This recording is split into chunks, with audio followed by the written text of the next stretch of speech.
Student, mission engineering academy में आपका स्वागत है। मैं प्यारेलाल रावत। आज हम लोग पढ़ने वाले हैं बेसिक इलेक्ट्रिकल क्लास नंबर 4 को, जिसमें हम लोग पढ़ेंगे बच्चों प्रतिरोध के बारे में। प्रतिरोध क्या होता है, प्रतिरोध का सूत्र क्या होता है, प्रतिरोध की यूनिट क्या होती है, प्रतिरोध ट्रांसमिशन लाइन में कैसे काम करता है। साथ में हम लोग देखेंगे कि यदि तापमान को बढ़ाएं या घटाएं तो प्रतिरोध के मान में कितना परिवर्तन होता है, क्या परिवर्तन होता है, ये सारी चीजें हम लोग देखने वाले हैं। साथ में कुछ न्यूमेरिकल आज पढ़ाने वाला हूं मैं। न्यूमेरिकल उसमें बताएंगे हम कि किसी भी तार की लंबाई को दोगुना कर दें या कम कर दें तो उसके मान में क्या परिवर्तन आएगा। यदि उस तार की मोटाई को कम ज्यादा कर दें, क्रॉस सेक्शनल एरिया था क्षेत्रफल को हम कम ज्यादा कर दें तो उसके मान में क्या परिवर्तन आएगा। ये सारी चीजें हम लोग पढ़ने वाले हैं। और लास्ट में हम लोग देखेंगे कंडक्टेंस क्या होता है, कंडक्टेंस की यूनिट क्या होती है, उसके फार्मूलास क्या होते हैं, उसका इलेक्ट्रिकल सर्किट में यूज क्या होता है। वो सारी चीजें हम लोग आज क्लास में पढ़ने वाले हैं। ओके स्टूडेंट, तो हम सबसे पहले शुरुआत करते हैं प्रतिरोध की। प्रतिरोध क्या होता है तो हम देखेंगे कि किसी विद्युत परिपथ में धारा के प्रवाह का विरोध करना ही क्या कहलाता है बच्चों, प्रतिरोध कहलाता है। अब प्रतिरोध को हम डिटेल में थोड़ा समझ लेते हैं, डिटेल में क्या होता है। तो हम देखेंगे कि हमारे पास ट्रांसमिशन लाइन होती है, डिस्ट्रीब्यूशन लाइन होती है, या आप लोग देखे होंगे कि कंडक्टर में हम क्या करते हैं, करंट को फ्लो कराते हैं। कोई भी कंडक्टर, कोई भी चालक तार जो बनी होती है वो किसी न किसी पदार्थ से बनी होती है, चाहे वो सिल्वर का हो, गोल्ड का हो, एल्युमिनियम का हो, कॉपर का हो, है ना। तो जो तार बनी होती है, मान लो कि हमारी जो ट्रांसमिशन लाइन है, डिस्ट्रीब्यूशन लाइन है, वो किसकी बनी होती है बच्चों, एल्युमिनियम की बनी होती है, ACSR कंडक्टर की बनी होती है। तो जो वह पदार्थ जिस पदार्थ से बनी होती है उसका कुछ ना कुछ ऐसा गुण होता है, उसी के खुद का एक गुण होता है जो प्रतिरोध कहलाता है, जो कि उस कंडक्टर में हम करंट को जब फ्लो कराते हैं तो उस कंडक्टर के मान को क्या करता है, वो लॉस कराता है, कम कराता है, कम करता है। उसी को हम लोग क्या बोलते हैं, करंट के फ्लो का अपोज करना। अर्थात कोई भी तार हो, किसी भी मटेरियल की तार बनी हो, उसमें कुछ ना कुछ प्रतिरोध होगा ही होगा। डिपेंड करेगा उसके मोटाई पर, अर्थात उसके क्षेत्रफल पर डिपेंड करेगा। यदि तार की मोटाई ज्यादा होगी तो प्रतिरोध कम होगा, यदि तार की मोटाई कम होगी तो प्रतिरोध ज्यादा होगा। ओके स्टूडेंट, अब हम लोग देख लेते हैं इसके फॉर्मूले के बारे में। तो प्रतिरोध का फार्मूला जो होता है वो होता है बच्चों R बराबर V/I। अर्थात किसी भी कंडक्टर में जब करंट फ्लो होगी तो रेजिस्टेंस कैसे अपोज करेगा, कैसे विरोध करेगा, उस चीज को मैं समझाने वाला हूं। तो देख लेते हैं हम लोग कि किसी परिपथ में जब क्या होगा, मान लो ये परिपथ है बच्चों, ओके, ये कंडक्टर है। इस कंडक्टर में जब हम क्या करेंगे कि करंट फ्लो कराएंगे, इसमें धारा फ्लो होगी, तो क्या होगा, इस कंडक्टर का खुद का जो गुण है, जो प्रॉपर्टीज है, उसके कारण उसमें प्रतिरोध का गुण पाया जाता है। और वह प्रतिरोध क्या करेगा, करंट के फ्लो का अपोज करेगा। अर्थात इस कंडक्टर में कुछ ना कुछ प्रतिरोध होगा जो करंट के फ्लो का अपोज करेगा। उसे हम लोग क्या कहते हैं बच्चों, प्रतिरोध कहते हैं। इसका सूत्र क्या होता है, R बराबर V/I होता है। और इसकी जो इकाई होती है बच्चों क्या होती है, जो इसकी इकाई होती है वो ओम होती है। ओके, इसकी जो इकाई होती है वो ओम होती है, ये इसका सिंबल होता है। ओके, तो हमने देख लिया कि प्रतिरोध क्या होता है और उसका सूत्र क्या होता है, उसकी यूनिट क्या होती है। किसी भी कंडक्टर का वह गुण जो अपने से करंट के प्रवाह का विरोध करे, उसी को हम लोग क्या कहते हैं बच्चों, प्रतिरोध कहते हैं। हमेशा एग्जाम में आता है कि प्रतिरोध की इकाई बताइए, तो प्रतिरोध की इकाई क्या होती है बच्चों, ओम होती है। उसका सिंबल जो चिन्ह होता है वो इस प्रकार का होता है। ओके, अब हम लोग देखेंगे कि प्रतिरोध जो होता है वो ट्रांसमिशन लाइन में कितने प्रकार से काम करता है। हम लोग लिख लेते हैं यहां पे कि किसी विद्युत परिपथ में, किसी विद्युत परिपथ में, ओके, किसी विद्युत परिपथ में प्रतिरोध कितने प्रकार से काम करता है, कितने प्रकार से कार्य करता है। ओके स्टूडेंट, तो हम लोग देखेंगे कि जो हमारा प्रतिरोध होता है वो किसी परिपथ में दो प्रकार से काम करता है। नंबर एक, सबसे पहले हम नंबर एक की बात करेंगे। तो क्या कहता है कि जो पहला नंबर होता है वो क्या कहता है कि I² लॉस है ना, ये क्या कराता है, यह है I² लॉस। अर्थात यह I² लॉस कराता है, अर्थात ये क्या कराता है बच्चों, पावर लॉस कराता है। क्या कराता है, पावर लॉस कराता है।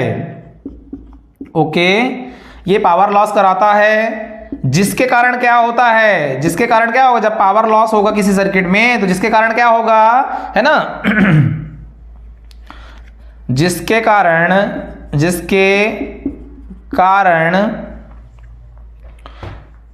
क्या होगा बच्चों, ऊष्मा उत्पन्न होगी। क्या होगी, ऊष्मा उत्पन्न होती है।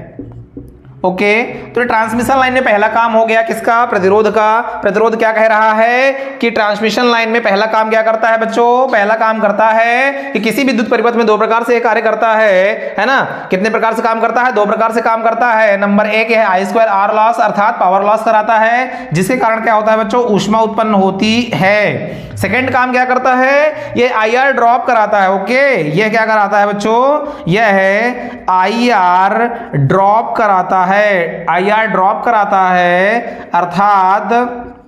अर्थात हम क्या कह सकते हैं कि ये IR ड्रॉप कराता है, अर्थात क्या कराता है, IR ड्रॉप का मतलब होता है वोल्टेज का ड्रॉप कराना, है ना। IR ड्रॉप कराता है अर्थात वोल्टेज ड्रॉप कराता है ना, यह करता है। ओके, जब वोल्टेज ड्रॉप करेगा बच्चों तो क्या होगा, जिसके कारण क्या होगा, जिसके कारण ट्रांसमिशन लाइन में, ओके, जिसके कारण ट्रांसमिशन लाइन में क्या होगी बच्चों, ऊष्मा उत्पन्न होगी। ओके, सॉरी, जिसके कारण क्या होगा कि वोल्टेज ड्रॉप होगा, जिसके कारण जो है तो ट्रांसमिशन लाइन में किसकी कमी होगी, है ना, वोल्टेज, अर्थात वोल्टेज की कमी हो जाएगी। हम क्या कह सकते हैं कि IR ड्रॉप कराता है, अर्थात वोल्टेज ड्रॉप कराता है, जिसके कारण ट्रांसमिशन लाइन में, है ना, ट्रांसमिशन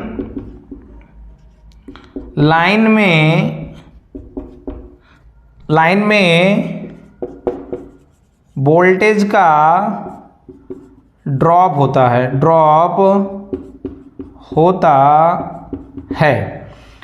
ओके स्टूडेंट, हमने अभी तक देख लिया है प्रतिरोध क्या होता है, प्रतिरोध का सूत्र क्या होता है, उसकी इकाई क्या होती है, और प्रतिरोध जो है तो हम कैसे समझेंगे। प्रतिरोध क्या होता है, किसी कंडक्टर का गुण होता है ना, किसी पदार्थ का या किसी चालक तार का गुण होता है, स्वयं का गुण होता है जो अपने से धारा का प्रवाह नहीं होने देता है।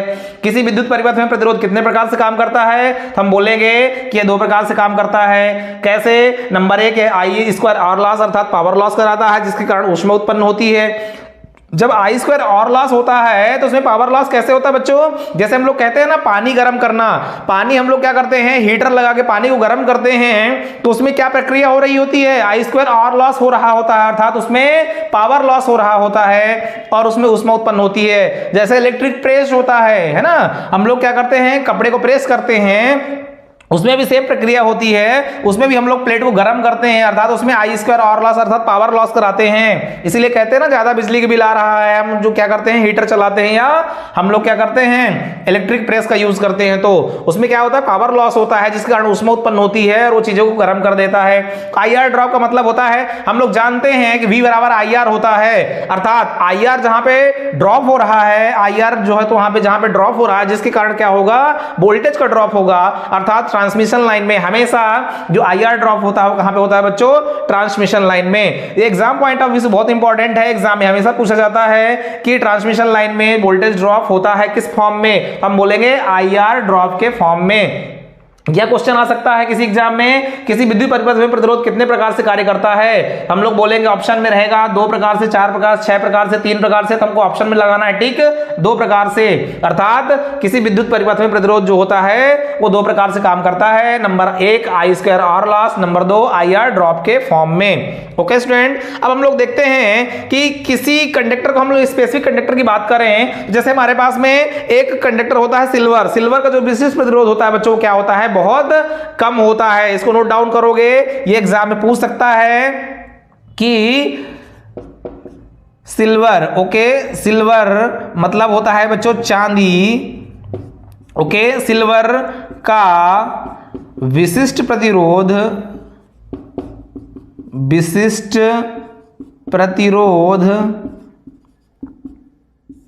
बहुत कम होता है, या कह सकते हैं हम कि सबसे कम होता है, बहुत कम होता है। यह भी एग्जाम पॉइंट ऑफ व्यू से बहुत इंपॉर्टेंट है, एग्जाम में आ जाता है कि क्वेश्चन में कैसे पूछेगा कि किस पदार्थ का विशिष्ट प्रतिरोध सबसे कम होता है। ऑप्शन में रहेगा सिल्वर, गोल्ड, एल्युमिनियम, कॉपर, है ना। तो हमको टिक करना होगा किसमें बच्चों, सिल्वर में। ओके, अब हम लोग देख लेते हैं इसके फॉर्मूले को, है ना। प्रतिरोध के एक और फॉर्मूले को हम लोग देख लेते हैं डायग्राम के साथ में।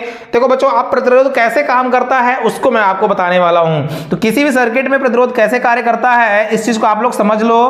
तो ये मान लो कि हमारे पास कोई तार है ना। तार जो होती है उसका कुछ ना कुछ क्या होता है बच्चों, प्रतिरोध होता है। ठीक है, अब हम लोग इसको फॉर्मूले के साथ में समझते हैं। तो ये हो जाएगा R बराबर रो L अपान A। ये होता है हमारा क्या, रेजिस्टेंस का एक और सूत्र, जिसके द्वारा हम लोग थ्योरी को समझेंगे। तो यहां पे हम लोग देखेंगे कि जो हमारे पास L है बच्चों, क्या है, ये है तार की लंबाई। क्या है, तार की लंबाई। ये A क्या है बच्चों, ये तार का क्या है, क्षेत्रफल है। मतलब उसकी जो है तो उसका क्षेत्रफल है, अर्थात क्रॉस सेक्शनल एरिया हम बोल सकते हैं। जो रो होता है वो क्या होता है बच्चों, स्पेसिफिक रेजिस्टेंस होता है। ये बहुत ही इंपॉर्टेंट है। जो रो होता है वो क्या होता है, विशिष्ट प्रतिरोध, है ना। क्या बोल लिख सकते हैं हम लोग इसको, विशिष्ट प्रतिरोध होता है ना। विशिष्ट प्रतिरोध होता है। हम लोग इसको डिटेल में पढ़ेंगे, विशिष्ट प्रतिरोध को क्या होता है, स्पेसिफिक। ओके, हम लोग इसको इंग्लिश में लिख सकते हैं स्पेसिफिक रेजिस्टेंस। ओके, अब हम लोग देखेंगे कि ये कैसे काम करता है ना। तो हम लोग कहेंगे कि यदि भैया हम क्या करें कि इस तार की लंबाई L है। ओके, इस तार की लंबाई क्या है, अभी L है, और इसका जो प्रतिरोध है वो R है। अब हम क्या करें कि यदि इसके लंबाई और क्रॉस सेक्शनल एरिया को हम घटा बढ़ा दें तो उसके मान में क्या परिवर्तन आएगा, इस चीज को हम लोग समझने वाले हैं। तो जो एरिया का फॉर्मूला होता है, जो ए का सूत्र होता है, एरिया बराबर क्या होता है बच्चों, पाई आर स्क्वायर। ओके, इसको आप लोग को याद रखना है क्योंकि इसके थ्रू ही हम लोग क्या करेंगे बच्चों, न्यूमेरिकल को सॉल्व करने वाले हैं। अब देखते हैं हम कि यदि चालक तार की त्रिज्या को हम क्या करें, यदि हम क्या करें इसके त्रिज्या को, है ना, जो त्रिज्या है इसकी चालक तार की, उसको हम क्या करें, हाफ कर दें तो उसके मान में क्या परिवर्तन आएगा, इस चीज को हम लोग यदि समझ लेते हैं, है ना। अब यहां पे मैं एक क्वेश्चन लिखता हूं, यदि किसी चालक तार ओके की त्रिज्या को 1/2 कर दें तो क्षेत्रफल कितना होगा। ओके, क्षेत्रफल कितना होगा ये हमें बताना है, कितना होगा। ओके, तो हम लोग देखेंगे कि यदि हम किसी चालक तार की त्रिज्या को हम क्या कर दें, हाफ कर दें। मान लो त्रिज्या अभी क्या है, r है, उसको r/2 कर दें तो उसका जो क्षेत्रफल होगा वो कितना हो जाएगा बच्चों, तो ये हमको देखना है। मैं डायग्राम के साथ में बता दूं आप लोग को। मान लो ये हमारे पास में क्या है, एक क्षेत्रफल है, इसकी जो है तो ये त्रिज्या है। अब त्रिज्या को हमने क्या कर दिया, r/2 कर दिया, तो उसका जो टोटल क्षेत्रफल होगा वो कितना होगा ये हमें बताना है। तो हम लोग क्या कहेंगे भैया, A1 बराबर क्या हो जाएगा, हम जानते हैं कि इसका फार्मूला क्या होता है बच्चों, पाई आर स्क्वायर। तो हम लोग सॉल्व करेंगे तो क्या करेंगे, पाई को अलग कर देंगे, आर को क्या कर देंगे, r/2 कर देंगे, का वर्ग कर देंगे।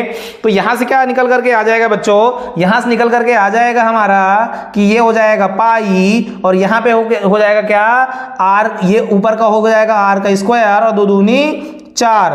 तो ये A1 का मान जो निकल करके आएगा पाई आर स्क्वायर 4, अर्थात हम जानते हैं, चूंकि हम जानते हैं कि पाई आर स्क्वायर बराबर कितना होता है, A होता है, तो हम लोग यहां पे लिख सकते हैं बच्चों कि A1 बराबर कितना हो जाएगा, A/4, अर्थात 1/4। तो फाइनली इसका आंसर क्या होगा कि यदि किसी चालक तार की त्रिज्या को हम 1/2 करते हैं, अर्थात आधा करते हैं, तो क्षेत्रफल उसका क्या होता है बच्चों, 1/4, मतलब 1/1 है ना, 1/4 कम हो जाता है। हम कह सकते हैं कि 1/4 जो है तो इसका एरिया, इसका क्षेत्रफल जो है वो कम होगा। यहां से समझ में आ गया हमें कि त्रिज्या यदि हम आधा करते हैं तो उसका क्षेत्रफल 4 गुना कम हो जाता है। 1/2 करते हैं अगर त्रिज्या को तो उसका जो क्षेत्रफल होता है बच्चों 1/4 कम हो जाता है। ओके, तो इस चीज को हमने देख लिया है। अब यदि हम क्या कहें कि इसका जो है तो यदि किसी चालक तार की त्रिज्या क्या कर दें हम 1/3 कर दें। अभी 1/2 किया था हमने, आधा किया था, अगर 1/3 कर देंगे तो इस फॉर्मूले में रख के हम सॉल्व करेंगे तो कितना हो जाएगा बच्चों, उसका जो एरिया होगा 1/9 हो जाएगा। ओके, तो अब हम आगे देखते हैं कि प्रतिरोध जो है तो किसी कंडक्टर को हम लंबाई को उसके ज्यादा कर दें कम कर दें तो उसके मान में क्या परिवर्तन आएगा, उस चीज को हम आगे पढ़ने वाले हैं।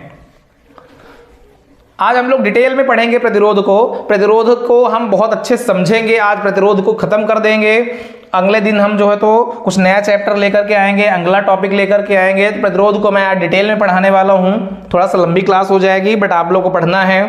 ओके, अब हम लोग देख लेते हैं कि यदि हम लोग क्या कहें बच्चों कि हमारे पास में कोई स्पेसिफिक रेजिस्टेंस की हम बात करें कि हमारे पास में जो रेजिस्टेंस है स्पेसिफिक रेजिस्टेंस की वैल्यूज क्या क्या होती हैं, तो सबसे पहले मैं थोड़ा सा पढ़ा दूंगा आप लोग को कि विशिष्ट प्रतिरोध क्या होता है और विशिष्ट प्रतिरोध का जो है तो मान कितना होता है, ये हम देख लेते हैं। फिर हम लोग प्रतिरोध को हम कुछ न्यूमेरिकल को सॉल्व करने वाले हैं। ओके, विशिष्ट प्रतिरोध अर्थात स्पेसिफिक रेजिस्टेंस की हम बात करेंगे तो हम देखेंगे कि विशिष्ट प्रतिरोध जो होता है निम्न कारकों पर निर्भर करता है ना।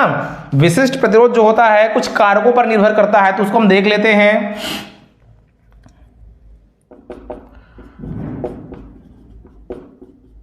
विशिष्ट प्रतिरोध निम्न कारकों पर निर्भर करता है, निम्न कारकों पर निर्भर करता है। ओके, निम्न कारकों पर निर्भर करता है। वो कारक कौन कौन से हैं, ये किस किस पे डिपेंड करता है विशिष्ट प्रतिरोध, हम लोग लिखेंगे नंबर 1 है ना। नंबर 1 में हम क्या लिखेंगे बच्चों, नंबर 1 में क्या है कि टाइप्स ऑफ मटेरियल, मतलब पदार्थ के प्रकार पर, पदार्थ के प्रकार पर है ना, पदार्थ किसका बना है, किस मटेरियल का पदार्थ है उस पर निर्भर करेगा। दूसरा क्या कहता है, तापमान पर अर्थात टेम्परेचर पर, तापमान पर। तो ये हमारा जो विशिष्ट प्रतिरोध होता है ये दो कैटेगरी पर, पदार्थ किस पदार्थ का वह तार है और तापमान कितना है उस पर निर्भर करेगा। ओके, अब हम लोग देख लेते हैं इसका जो फॉर्मूला होता है वो क्या होता है। हम लोग लिखेंगे विशिष्ट प्रतिरोध का जो फॉर्मूला होता है वो क्या होता है बच्चों, हम लोग यहीं से निकालेंगे। R बराबर रो L/A। हम जानते हैं कि रो जो हो तो होता है वो स्पेसिफिक रेजिस्टेंस होता है, इसलिए रो बराबर क्या हो जाएगा बच्चों, यहां पे हम लोग लिखेंगे RA/L, अर्थात क्या हो जाएगा, तिर्यक गुणा हो जाएगा तो RA हो जाएगा है ना। मैं यहां पे सॉल्व करके बता देता हूं, R equals to row L/A है ना। अब हम लोग क्या करेंगे, तिर्यक गुणा कर देंगे, रो निकालेंगे तो हमारा क्या फॉर्मूला बनेगा, रो L है ना, रो R/L। ये हो जाएगा बच्चों स्पेसिफिक रेजिस्टेंस का सूत्र। और इसकी जो इकाई होगी वो क्या होगी बच्चों, इसकी जो इकाई होगी वो क्या होगी, बहुत इंपॉर्टेंट है, इसकी जो यूनिट होगी वो इकाई इसकी जो होगी वो क्या होगी बच्चों, ओम मीटर में होगी, ओम मीटर में होगी है ना। हम इसको लिखेंगे ओम मीटर। ये वेरी वेरी इंपॉर्टेंट है एग्जाम पॉइंट ऑफ व्यू से, एग्जाम में हमेशा पूछा जाता है, 100% आता है, हर एग्जाम में आता है कि विशिष्ट प्रतिरोध की इकाई बताइए। हम लोग क्या लिखेंगे बच्चों, ओम मीटर होती है।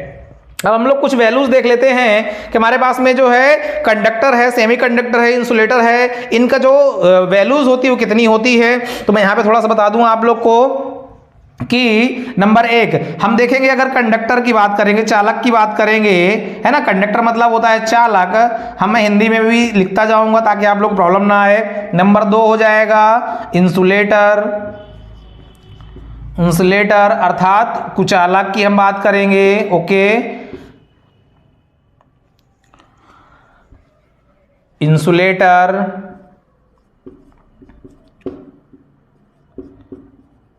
कुचालक। फिर हमारा तीसरा आ जाएगा सेमीकंडक्टर अर्थात अर्धचालक।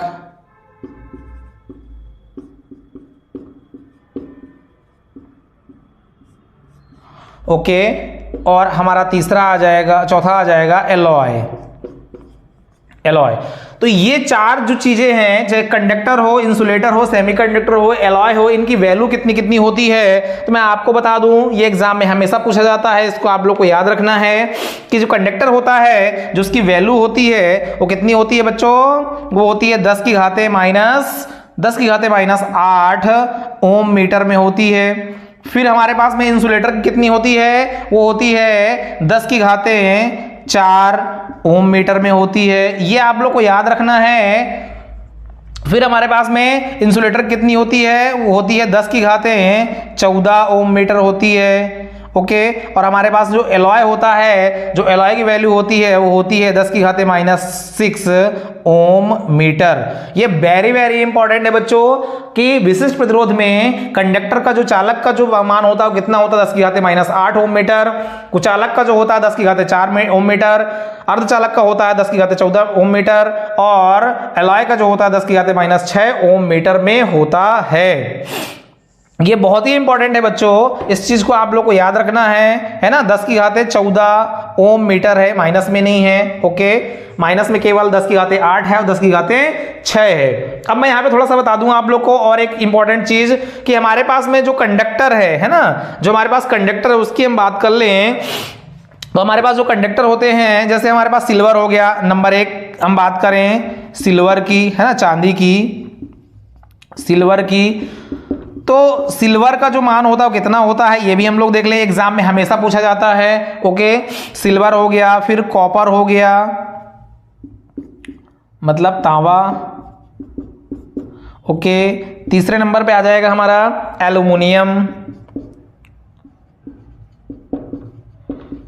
एल्युमिनियम। ओके। फोर्थ नंबर में हमारा आ जाएगा गोल्ड मतलब सोना। ठीक है। तो इनकी जो वैल्यूज होती है वो कितनी कितनी होती हैं ये हम लोग देख लेंगे। एग्जाम में हमेशा पूछा जाता है कि सिल्वर का विशिष्ट प्रतिरोध बताइए, कॉपर का विशिष्ट प्रतिरोध बताइए, एल्युमिनियम का विशिष्ट प्रतिरोध बताइए। तो इनका विशिष्ट प्रतिरोध हमेशा पूछा जाता है एग्जाम पॉइंट ऑफ व्यू से। बहुत इंपॉर्टेंट है, वेरी वेरी इंपॉर्टेंट है बच्चों, इसको आप लोग को हमेशा याद रखना है, नोट डाउन करके रखना है। तो हम बता दें कि सिल्वर का जो विशिष्ट प्रतिरोध होता है 1.64 multiply 10 to the power -8 ohm metre होता है। सेम कॉपर का हम देखेंगे, कॉपर का जो होता है वो 1.72 होता है multiply 10 to the power -8 ohm metre होता है। फिर हम लोग देखेंगे एल्युमिनियम का जो होता है वो 2.8 होता है, 2.8 multiply 10 to the power 8 ohm metre में। ओके बच्चों। फिर हम गोल्ड का देखेंगे तो गोल्ड का कितना होता है 2.44 multiply 10 to the power -8 ohm metre. Okay. तो ये हमारा हो गया विशिष्ट प्रतिरोध, जिसमें हमने देखा कि विशिष्ट प्रतिरोध क्या होता है, उसकी हमने वैल्यूज देखी, कंडक्टर में उनका मान कितना होता है, और सिल्वर, कॉपर, एल्युमिनियम और गोल्ड का स्पेसिफिक रेजिस्टेंस कितना होता है। इस चीज को आप लोग को याद रखना है, ये बहुत इंपॉर्टेंट है। अब एक कॉन्सेप्ट मैं आपको बता दूं बच्चों कि जैसे हम लोग लिख रहे हैं कि 10 to the power -8 ohm metre. यदि हम लोग क्या कहें बच्चों यहाँ पे कि ओम मीटर के जगह में अगर वो सेंटीमीटर पूछ ले तो क्या होगा। जैसे मान लो एग्जांपल के तौर पर देख लो, सिल्वर कितना होता है बच्चों 1.64 multiply 10 to the power -8 ohm metre होता है। ये मीटर में होता है, लेकिन अगर हम इसको क्या करें, ऑप्शन में यदि क्या कर दे 6 पॉइंट के जगह 6 पॉइंट के जगह में क्या कर दे बच्चों, वो 6 पॉइंट के जगह में क्या कर दे बच्चों, वो कि यदि वो क्या कर दे पॉइंट को हटा दे तो क्या हम लगाएंगे फिर, है ना। तो हम क्या कर सकते हैं कि यदि वो पॉइंट को हटा देगा तो 1.64 की जगह में 16 है ना गुणे 10 की घाते कितना हो जाएगा, यहाँ पे दशमलव के बाद 2 संख्या है ना, तो वहां पे माइनस कितना हो जाएगा 6 हो जाएगा, और ये हो जाएगा बच्चों ओम मीटर में, है ना। कितना हो जाएगा ओम मीटर में। या हम इसको कह सकते हैं कि अगर वहीं पे क्या लिखा जाए कि 1.64 मल्टीप्लाई 10 टू दी पावर -8 लिखा जाए जाए, 8 के जगह में अगर क्या रख दे वो कि 6 रख दे, है ना, तो फिर हम क्या कहेंगे कि ओम सेंटीमीटर में है। ओके, तो इस चीज को आपको याद रखना है, एग्जाम में हमेशा पूछा जाता है कि अगर ये पूछ लेगा कि पॉइंट में ही रहेगा लेकिन -6 हो जाएगा तो फिर ये क्या होगा, ओम मीटर में नहीं सेंटीमीटर में कन्वर्ट हो जाएगा। इस चीज को आप लोग को ध्यान में रखना है। ओके स्टूडेंट, तो हम लोग इसको इरेज कर देते हैं, आगे हम लोग नेक्स्ट टॉपिक को देख लेते हैं। इसमें थोड़ा सा और न्यूमेरिकल कुछ क्वेश्चंस हैं, वो हम बाद में देखेंगे। अभी हम लोग देख लेते हैं कि किसी तार की लंबाई को घटा बढ़ा दें या उसके क्षेत्रफल को कम ज्यादा कर दें तो उसके मान में क्या परिवर्तन होगा, इस चीज को हम लोग देख लेते हैं, कुछ न्यूमेरिकल सॉल्व कर लेते हैं। इस चीज को आप लोग को मैं आप पढ़ाने वाला हूं। ओके स्टूडेंट, तो हम लोग क्या लिखेंगे, आप एक क्वेश्चन लिख लेते हैं। क्वेश्चन नंबर 1, किसी चालक तार को खींचकर ऑब्लिक पिघलाकर, ध्यान रखना आप लोग कि ये क्वेश्चन में आ सकता है या तो खींचकर लिखा रहेगा या पिघलाकर लिखा रहेगा, है ना, खींचकर, पिघलाकर या गलाकर, है ना, ये किसी प्रकार से आ सकता है क्वेश्चन। गलाकर पुनः बनाने पर, है ना, पुनः बनाने पर, पुनः बनाने पर उसकी लंबाई, ओके, उसकी लंबाई दुगना हो जाती है ना, दुगना हो जाती है तो, ओके, तो नया प्रतिरोध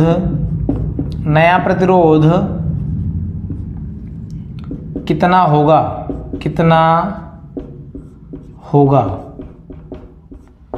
अब क्वेश्चन को हमको समझना है। क्वेश्चन नंबर 1 क्या कहता है, किसी चालक तार को खींचकर या पिघलाकर या गलाकर, ये तीनों कंडीशन में, है ना, पुनः बनाने पर उसकी तार की लंबाई जो है वो दुगनी हो जाती है तो उसका नया प्रतिरोध क्या होगा, ये हमको बताना है। ओके, तो अब इसको हम सॉल्व करते हैं।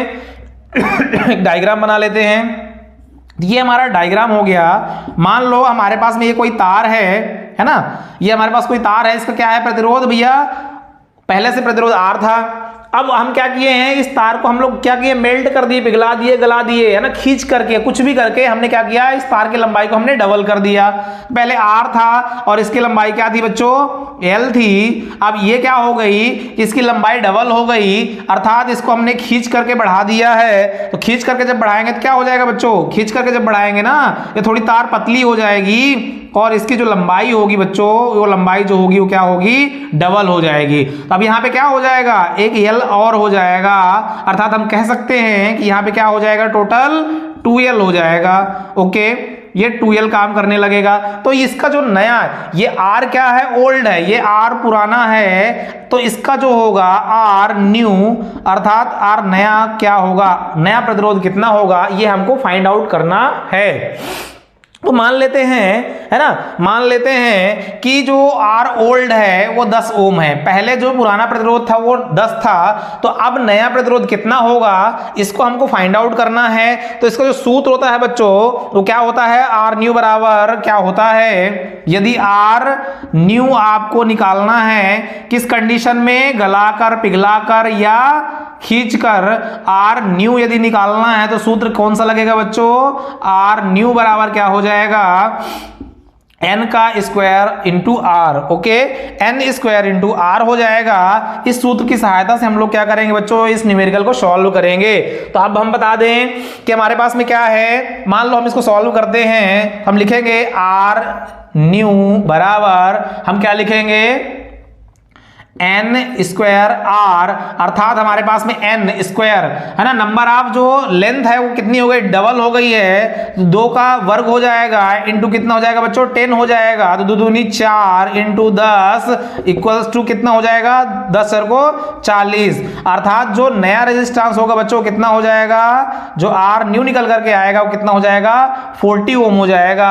तो इसका जो आंसर होगा बच्चों कितना हो जाएगा 40 ओम। इस प्रकार से हम इसको फाइंड आउट कर लेते हैं। ओके, तो किसी चालक तार की लंबाई को हम क्या करेंगे, है ना, डबल कर देंगे, कब, खींचकर पिघलाकर और गलाकर जब पुनः बनाते हैं तो उसकी लंबाई दोगुना हो जाती है, तो नया प्रतिरोध कितना होता है बच्चों, वो इतना निकल करके आएगा। अर्थात हम किस कंडीशन में सॉल्व करेंगे, जब ये तीनों कंडीशन होंगी तो ये फार्मूला हम लोग लगाएंगे, आर न्यू बराबर n स्क्वायर आर।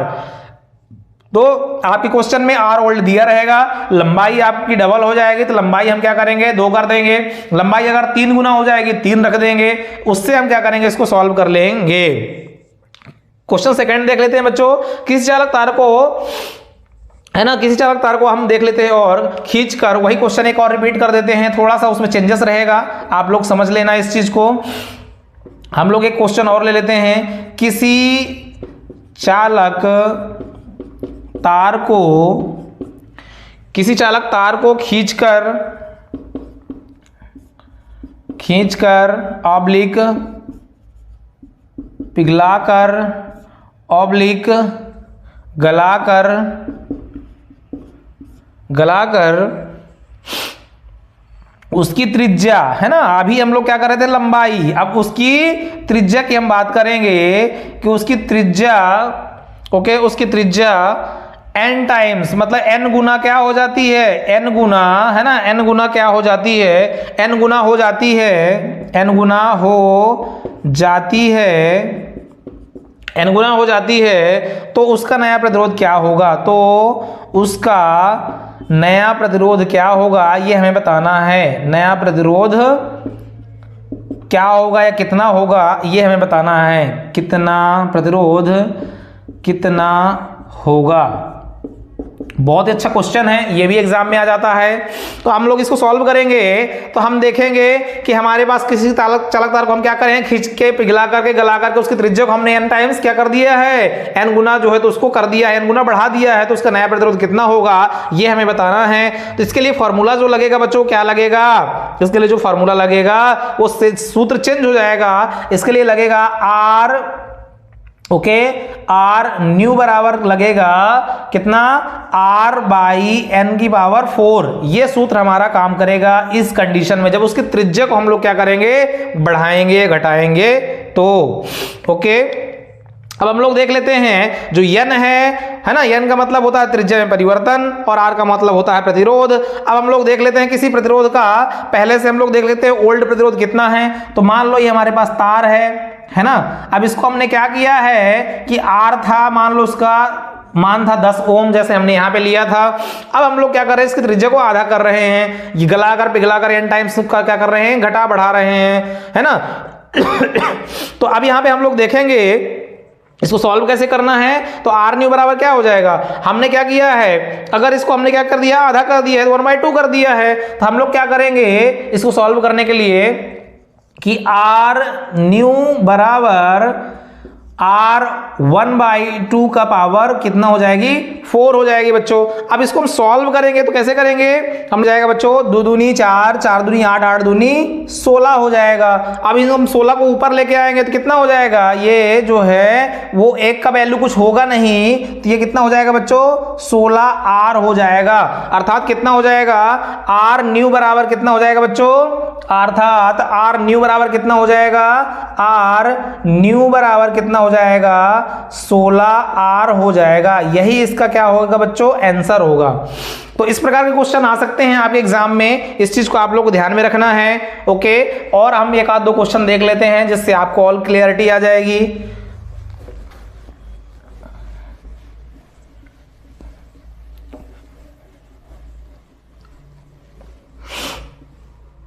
ओके, एक क्वेश्चन और देख लेते हैं बच्चों,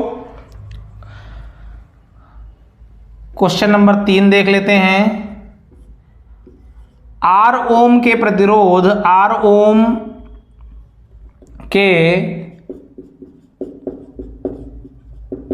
प्रतिरोध, आर ओम के प्रतिरोध, एक मिनट, आर ओम के यदि किसी तार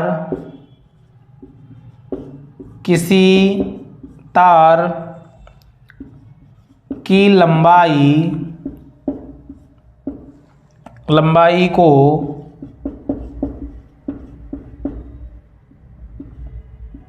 दुगुना एवं त्रिज्या को आधा कर दें, एवं त्रिज्या को आधा करते हैं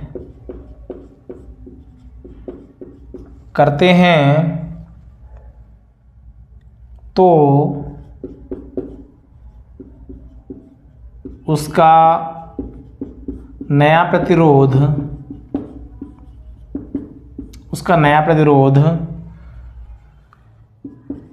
कितना होगा। ओके, ये क्वेश्चन है। आर ओम की यदि किसी तार की लंबाई को दुगुना एवं त्रिज्या को आधा कर दें, है ना, करते हैं तो उसका नया प्रतिरोध कितना होगा, ये हमें फाइंड आउट करके बताना है। तो इसका सूत्र क्या हो जाएगा बच्चों, इसके लिए सूत्र आप लोग देख लें, है ना। तीनों क्वेश्चन मैंने बताया, तीनों में सूत्र अलग अलग लगेंगे। इसका जो सूत्र होगा वो होगा आर न्यू, है ना, नया रेजिस्टेंस निकालना है तो आर न्यू बराबर क्या हो जाएगा, R old into L upon A. Okay, इस सूत्र की सहायता से हम लोग क्या करेंगे, इस क्वेश्चन को सॉल्व। ए बराबर हम जानते हैं पाई आर स्क्वायर होता है, तो हम लोग देखेंगे पाई आर को हम लोग क्या करते हैं, आधा कर रहे हैं तो बाई 2 हो जाएगा। अब हम लोग क्या कहेंगे कि यहाँ पाई निकाल लेंगे तो आर अपनी जगह में रहेगा और यहाँ पे कितना हो जाएगा, 2 दूनी 4, तो ये कुल मिला के क्या हो जाएगा, पाई आर स्क्वायर, इसका स्क्वायर भी है और 2 दूनी 4 हो गया। तो हम जानते हैं चूंकि हम जानते हैं पाई स्क्वायर, है ना, चूंकि हम जानते हैं कि ए बराबर क्या होता है बच्चों, पाई आर स्क्वायर होता है, तो हम लोग यहाँ पे क्या रख सकते हैं कि ए अपान 4, अर्थात ए का मान, A1 का मान कितना हो जाएगा कि 1/4 के बराबर होगा। अब इसको हमको सॉल्व करना है, इस फॉर्मूले से तुम कैसे सॉल्व करेंगे ये देख लेते हैं। तो आर ओल्ड बराबर कितना हो जाएगा, सॉरी आर न्यू निकालना है हमें ना, आर न्यू बराबर कितना हो जाएगा, R old multiply L upon ए हो जाएगा। हम लोग क्या रखेंगे बच्चों, यहाँ पे आर ओल्ड का मान रखेंगे, है ना, तो आर ओल्ड का मान जो भी है रख लेंगे हम। आर ओल्ड बराबर कितना हो जाएगा, 2, लंबाई डबल हो गई है तो 2 रख देंगे, ठीक है। त्रिज्या कितनी है, 1/4 हो गई है। अब हम इसको क्या करेंगे, मान लो पुराना प्रतिरोध हम 10 मान लेते हैं ना, 10 मान लेते हैं तो कितना हो जाएगा ये कि आर ओल्ड मल्टीप्लाई, हमारे पास में इसको जब हम सॉल्व करेंगे तो क्या होगा, ये जो 4 होगा ना, ये ऊपर जाकर के 2 में मल्टीप्लाई हो जाएगा, तो ये हो जाएगा 2 गुणे 4 अपान 1, अर्थात ये हो जाएगा आर ओल्ड इंटू 4 दूनी 8, 1 का कोई मान ही नहीं है, अर्थात आर न्यू बराबर जो हो जाएगा बच्चों कितना हो जाएगा, आर ओल्ड इंटू 8, अर्थात आर 8 हो जाएगा। तो आर न्यू 8 आर ओल्ड, ये फाइनल हमारा आंसर आ जाएगा। ओल्ड जो भी होगा, ओल्ड अगर 10 है तो 10 का भाग गुणा 8 में कर देंगे तो 80 हो जाएगा। कुल मिला के इस क्वेश्चन को इस तरीके से सॉल्व हमें करना है, ये एग्जाम में आ सकता है ना। तो इस क्वेश्चनों को, ऐसे क्वेश्चनों को हमको प्रैक्टिस में लाना है।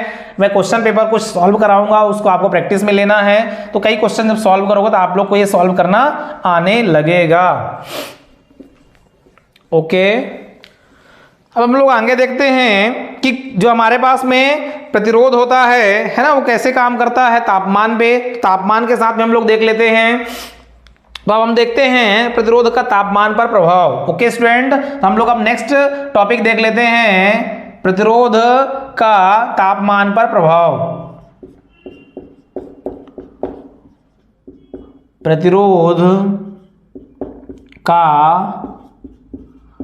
तापमान पर प्रभाव। जो हमारा प्रतिरोध होता है उसका तापमान पे क्या प्रभाव पड़ता है उस चीज को हम लोग अब देखने वाले हैं। तो मैं बता दूं आप लोग को, जो प्रतिरोध होता है वो जो है वो तापमान के कारण 3 प्रकार से काम करता है तापमान में। नंबर 1, प्रतिरोध का तापमान जो होता है, नंबर 1 प्रतिरोध का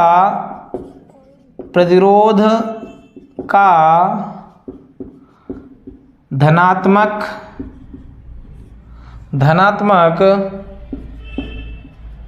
तापमान गुणांक। ओके, प्रतिरोध का धनात्मक तापमान गुणांक जिसे हम positive temperature coefficient of resistance बोलते हैं। ठीक है। नंबर 2 हो जाएगा प्रतिरोध का ऋणात्मक तापमान गुणांक। ओके। नंबर 3 हो जाएगा शून्य तापमान गुणांक। प्रतिरोध का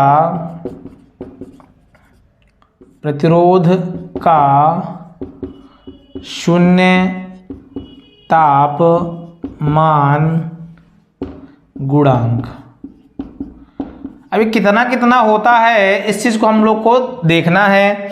तो जो हमारे पास में प्रतिरोध का तापमान धनात्मक तापमान गुणांक होता है उसमें क्या होता है बच्चों, यदि प्रतिरोध का मान क्या हो, यदि तापमान बढ़ेगा तो प्रतिरोध का मान भी क्या होगा बच्चों, बढ़ेगा। कब? प्रतिरोध का जब धनात्मक तापमान गुणांक होगा। यदि ऋणात्मक तापमान गुणांक है तो क्या होगा कि तापमान बढ़ेगा तो प्रतिरोध क्या हो जाएगा बच्चों, घटेगा। ओके, तापमान बढ़ने पर प्रतिरोध बढ़ता है, लेकिन ऋणात्मक में क्या होता है, तापमान बढ़ने पर प्रतिरोध क्या हो जाता है, कम हो जाता है। और यदि हम बात करें कि तापमान कहां पे बढ़ाएं, शून्य तापमान गुणांक में, यदि R में हम क्या करें कि तापमान को हम क्या करें बच्चों, बढ़ा दें या घटा दें तो उसके मान में कोई परिवर्तन नहीं होगा। नो चेंज अर्थात कोई परिवर्तन नहीं होता है। किस कंडीशन में? प्रतिरोध के शून्य तापमान गुणांक पर। ये एग्जाम में आता है हमेशा।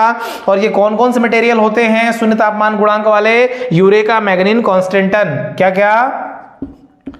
यूरेका, मैग्नीन, ओके, मैग्नीन,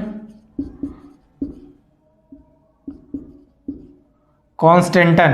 ये जो है वो तीनों पदार्थ होते हैं, तीनों मटेरियल होते हैं जो प्रतिरोध के शून्य तापमान गुणांक के अंतर्गत आते हैं, जिसके तापमान घटाने बढ़ाने पर उनमें कोई परिवर्तन नहीं आता है। तो ये हमने देख लिया प्रतिरोध का तापमान गुणांक। अब हम लोग देखने वाले हैं बच्चों, बहुत ही इंपॉर्टेंट है, कॉपर में तापमान का प्रभाव। ये हम थोड़ा सा देख लेते हैं कि कॉपर में, ओके, कॉपर में जो है, कॉपर में तापमान गुणांक, ओके, कॉपर में तापमान गुणांक। तो कॉपर में तापमान गुणांक कितना होता है उसको हम लोग थोड़ा सा एक डायग्राम बना करके, एक है ना सर्किट, वो अपना एक टेबल बना करके समझ लेते हैं। यहां पे हम लोग देखेंगे टेम्परेचर,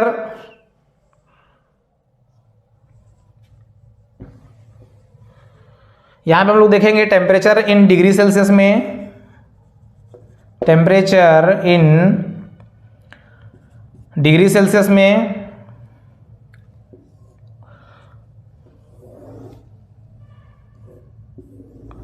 अब हम लोग देख लेते हैं डिग्री में, कितने डिग्री में कितना होता है। ओके, और ये हम किसकी बात कर रहे हैं, कॉपर की बात कर रहे हैं। ठीक है, तो 0 डिग्री में कितना होगा ये हमको देखना है। फिर 5 डिग्री में कितना होता है ये हमको देखना है। ओके, 5 डिग्री में कितना होता है ये हमको देखना है। फिर हमारे पास में जो है तो 10 डिग्री में होता है वो कितना होगा।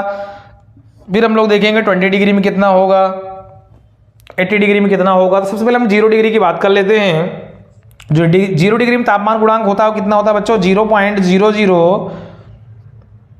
407। ये एग्जाम में हमेशा पूछा जाता है कि कॉपर में तापमान गुणांक 0 डिग्री में बताइए। ये 5 डिग्री में, 10 डिग्री में, हमेशा एग्जाम में आता है 20 डिग्री का। तो 20 डिग्री आपको याद रखना है। 0.00418 होता है 5 डिग्री में। फिर 10 डिग्री में कितना होता है बच्चों? 0.00409 होता है। ओके, 10 डिग्री में 409 होता है। और 20 डिग्री में कितना होता है? 0.00393। ओके, ये बहुत इंपॉर्टेंट है, हमेशा एग्जाम में पूछा जाता है। 20 डिग्री का 393 होता है। तो इस चीज को आप लोग को याद रखना है। टेम्परेचर इंक्रीज करने पर है ना, प्योर मटेरियल का जो टेम्परेचर कोएफिशिएंट होता है वो रिड्यूस हो जाता है। अर्थात तापमान बढ़ाने पर जो शुद्ध पदार्थ होता है, शुद्ध मटेरियल होता है, उसका टेम्परेचर कोएफिशिएंट क्या होता है? कम हो जाता है। और कॉपर का टेम्परेचर कोएफिशिएंट जो होता है वो 20 डिग्री में कितना होता है बच्चों? ये इसको आप लोग को याद रखना है, ये एग्जाम में हमेशा पूछा जाता है। अब हम लोग देख लेते हैं बच्चों कंडक्टेंस क्या होता है ना। और लास्ट में हम लोग देखेंगे कि आपका कलर कोडिंग क्या होता है। तो कलर कोडिंग मैं कल की क्लास में लेकर के आऊंगा। आज हम लोग कंडक्टेंस को देख लेते हैं। कंडक्टेंस क्या होता है, कंडक्टेंस का सूत्र क्या होता है, उसकी यूनिट क्या होती है, ये सारी चीजें हम लोग देख लेते हैं। और कल हम लोग पढ़ेंगे कलर कोडिंग, और कलर कोडिंग पढ़ करके खत्म कर देंगे। ओके, या अगर अभी टाइम रहता है तो मैं आज ही पढ़ा दूंगा कलर कोडिंग भी, है ना। तो आज हम लोग देख लेंगे कलर कोडिंग भी लास्ट में। तो बच्चों कंडक्टेंस क्या होता है ये देख लेते हैं। कंडक्टेंस अर्थात इसको हिंदी में हम बोलेंगे संवहन, और इसे हम जी से दर्शाते हैं। किससे? जी से दर्शाते हैं। जैसे प्रतिरोध को हम आर से दर्शाते हैं, वैसे हम लोग कंडक्टेंस को जी से दर्शाते हैं। इसका जो परिभाषा होती है वो क्या होती है बच्चों? हम लिखेंगे किसी पदार्थ का वह गुण जो किसी पदार्थ का वह गुण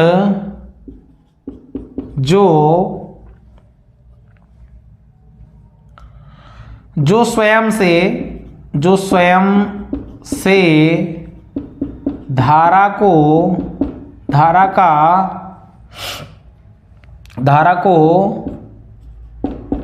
प्रवाहित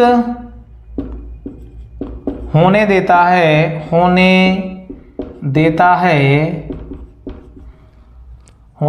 है उसे संवाहन, या हम इंग्लिश में लिख सकते हैं कंडक्टेंस कहते हैं। ये सेम कंडक्टेंस जो होता है प्रतिरोध का उल्टा होता है। प्रतिरोध अपने से धारा को प्रवाहित नहीं होने देता है, और जो कंडक्टेंस होता है वो अपने से धारा को इजीली, आसानी से प्रवाहित होने देता है। इसे हम लोग क्या बोलते हैं बच्चों?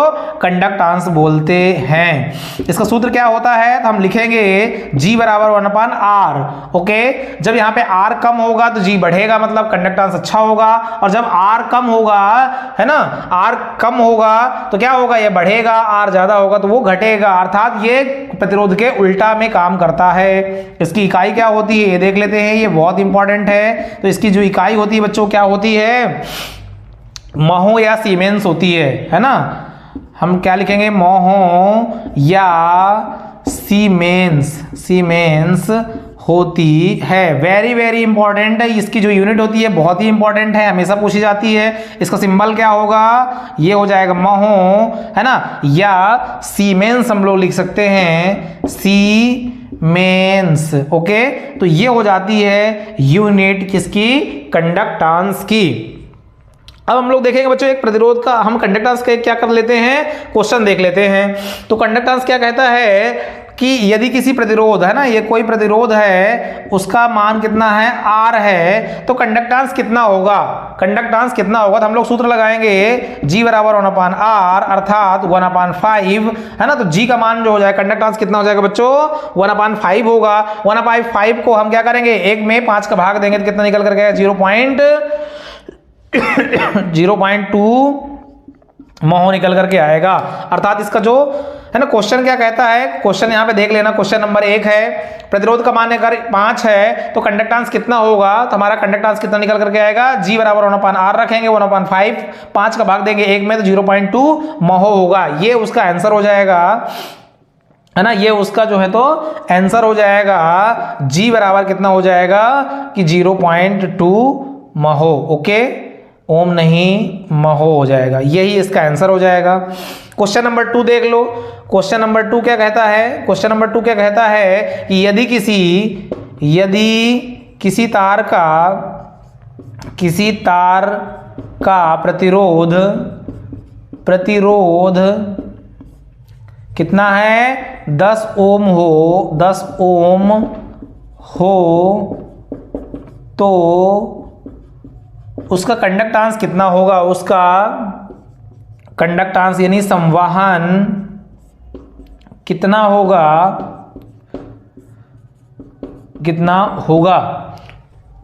तो हम लोग कैसे फाइंड करेंगे, हमारे पास हमको मालूम है कि जो पुराना प्रतिरोध है कितना है, उसका प्रतिरोध कितना है तार का 10 है, हम लोग फॉर्मूला लिखेंगे G बराबर 1/10, है ना। हम जानते हैं कितना क्या सूत्र होता है, G बराबर 1/r, तो 1/10 कर देंगे। तो 10 का जब भाग देंगे किसमें, 1 में भाग देंगे तो वो निकल करके आएगा, वही हमारा क्या कहलाएगा, कंडक्टेंस का मान। तो हम लोग लग सकते हैं G बराबर 1/10 महो में, ओके, या सीमेंस। ओके, तो ये हमारा हो गया कंडक्टेंस। अब हम लोग जो है तो कंडक्टेंस कंप्लीट कर चुके हैं। हाँ, हम लोग नेक्स्ट, हाँ, कंडक्टेंस के एक सूत्र में बता दूं आप लोग को, और कंडक्टेंस जो होता है ना, मैं यहां पे बता दूं आप लोग को, जो कंडक्टेंस होता है वो क्या, उसका सूत्र क्या होता है, 1/, जो होता है 1/, रेजिस्टिविटी होता है। ओके, 1/, रेजिस्टी, ओके,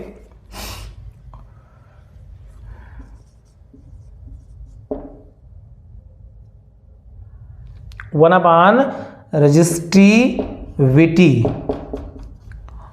रेजिस्टिविटी होता है। ये सूत्र भी आप लोग को याद रखना है, कभी कभी पूछ लेता है कंडक्टेंस का सूत्र, तो G बराबर 1/r होता है, या 1/r लिख सकते हैं, या 1/, रेजिस्टिविटी लिख सकते हैं, या रेजिस्टेंस लिख सकते हैं ना, 1/, रेजिस्टेंस या रेजिस्टिविटी उसी को कहते हैं।